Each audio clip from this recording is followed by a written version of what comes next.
ठीक है, अपना क्वेश्चन है भाई, जेई मेन 2025 का a small Bob of mass 100 milligram, एक छोटा सा बॉब है जिसका मास कितना है 100 मिलीग्राम, एंड इसका जो चार्ज है ये है +10 microcoulomb, is connected to an insulating string of length 1 meter, is connected to an insulating string of length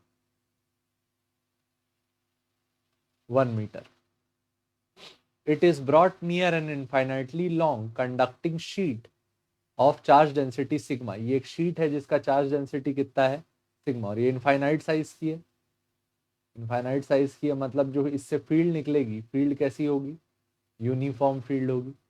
uniform field होगी और यूनिफॉर्म फील्ड का वैल्यू क्या होगा, सिग्मा अपॉन 2 एप्सिलॉन नॉट।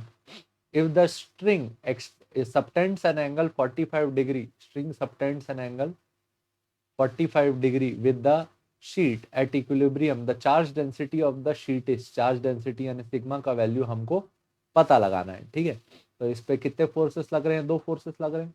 पहला फोर्स लग रहा है क्या, mg, और दूसरा फोर्स कौन सा लग रहा है,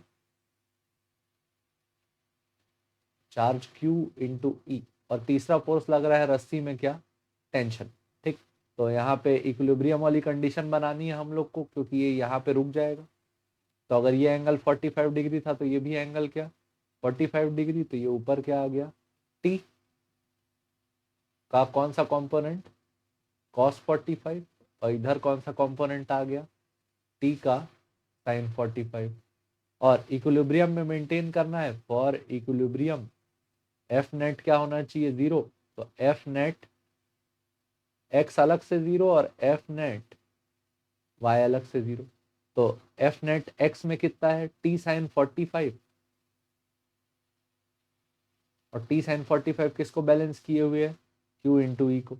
और एफ नेट वाई में टी कॉस 45, ये किसको बैलेंस किए हुए है, एम जी को।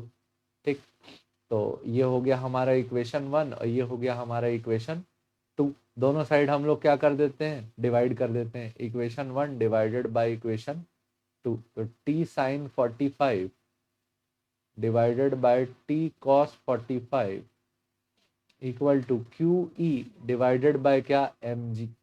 टी साइन 45 और टी कॉस 45 क्या हो गया, डिवाइड हो गया, तो 1 इक्वल टू क्या आया, क्यू ई डिवाइडेड बाय क्या, एम जी। एम जी इस साइड गया तो क्यू ई का वैल्यू किसके बराबर हो गया, एम जी के। अब अपने को चार्ज पता है, मास पता है, तो ई का वैल्यू क्या लिखे, M G divided by Q. E का वैल्यू क्या लिखते हो, सिग्मा अपॉन 2 एप्सिलॉन नॉट।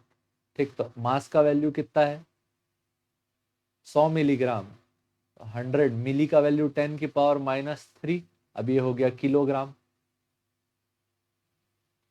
नहीं यार ये तो ग्राम हुआ, ये हो गया 100 मिलीग्राम, तो 100 इंटू 10 की पावर -3 ग्राम, और 1000 और डिवाइड करो,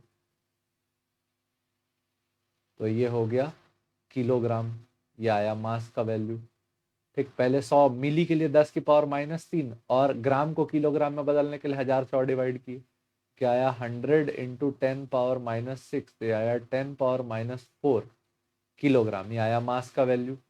ठीक, तो मास का वैल्यू ये डाल दिए 10 पावर -4, जी का वैल्यू कितना डाल दिए 10, चार्ज का वैल्यू क्या 10 माइक्रोकूलम, 10 इंटू माइक्रो मतलब 10 की पावर -6, ये हो गया क्यू का value equal to sigma upon, answer किस फॉर्म में दिया है, ठीक, एप्सिलॉन नॉट का वैल्यू डाल देंगे, 2 एप्सिलॉन नॉट का वैल्यू 8.85 इंटू 10 पावर -12, ये इस साइड गया, ये ऊपर गया, ये 10 और 10 क्या हो गए, कैंसल,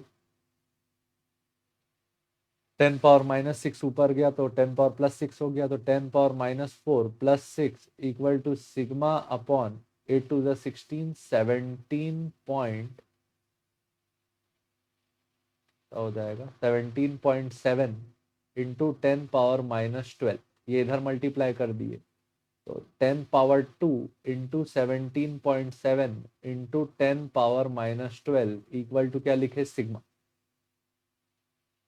यहाँ से सिग्मा का वैल्यू क्या आया, 17.7 इंटू 10 पावर -10 एक डेसिमल और ले लो तो 1.77 into 10⁻⁹ coulomb per metre square, ये आ गया सिग्मा का वैल्यू।